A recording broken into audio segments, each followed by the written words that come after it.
गांव में एक पुरानी हवेली थी जिसे चंदन हवेली के नाम से जाना जाता था। हवेली के बारे में लोगों का कहना था कि वह जगह अभिशप्त है और वहां भूत प्रेत का वास है। वर्षों से वह हवेली सुनसान पड़ी थी और कोई भी उसके पास जाने की हिम्मत नहीं करता था। इस हवेली के चारों ओर कई कहानियां फैली हुई थी, लेकिन सच क्या था यह कोई नहीं जानता था। रमेश, जो गांव का सबसे साहसी युवक था, इन कहानियों पर यकीन नहीं करता था।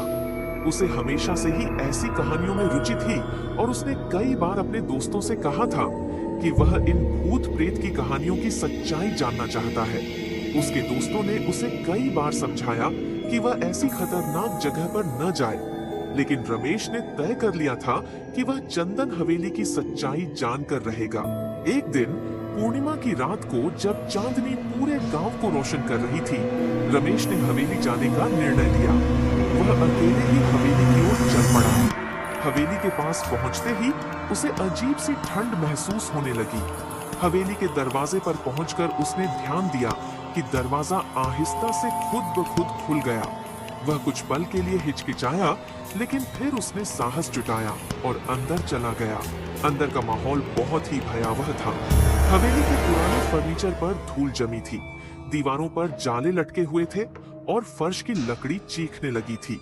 हवेली में एक अजीब सी खामोशी थी, जैसे वहां सालों से कोई नहीं आया हो।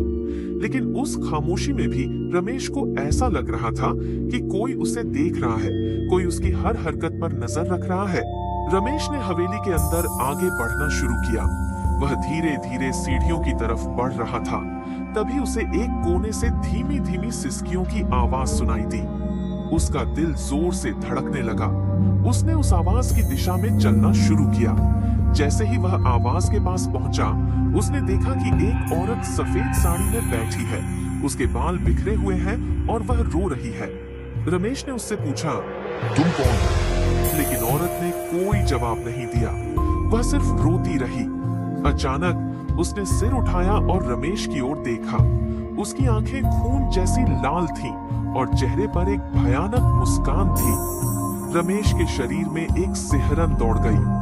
उसने तुरंत पीछे हटने की कोशिश की, लेकिन उसके पैर जैसे जम गए थे। औरत ने रमेश की ओर इशारा किया और कहा, तुम यहाँ क्यों आए हो? ये जगह तुम्हारे लिए नहीं है। रमेश की हिम्मत जवाब देने लगी।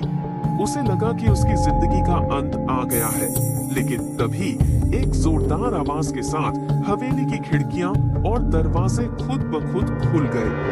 हवेली में अचानक से तूफान जैसी स्थिति बन गई और रमेश को अपनी जान बचाकर भागने का मौका मिल गया। रमेश दौड़ता हुआ हवेली से बाहर निकला और सीधे अपने घर पहुंचा। उस रात के बाद से वह बहुत बीमार पड़ गया। उसने किसी को भी उस रात की घटना के बारे में कुछ नहीं बताया, लेकिन गांव वाले समझ गए थे कि उसने कुछ भयानक देखा है। धीरे धीरे उसकी सेहत बिगड़ती गई और कुछ ही महीनों में उसकी मृत्यु हो गई। चंदन हवेली अब भी गांव में खड़ी है और उसकी कहानी पीढ़ी दर पीढ़ी सुनाई जाती है। कोई नहीं जानता कि उस हवेली में क्या रहस्य छिपा है, लेकिन हर कोई जानता है कि वह जगह वाकई में अभिशप्त है।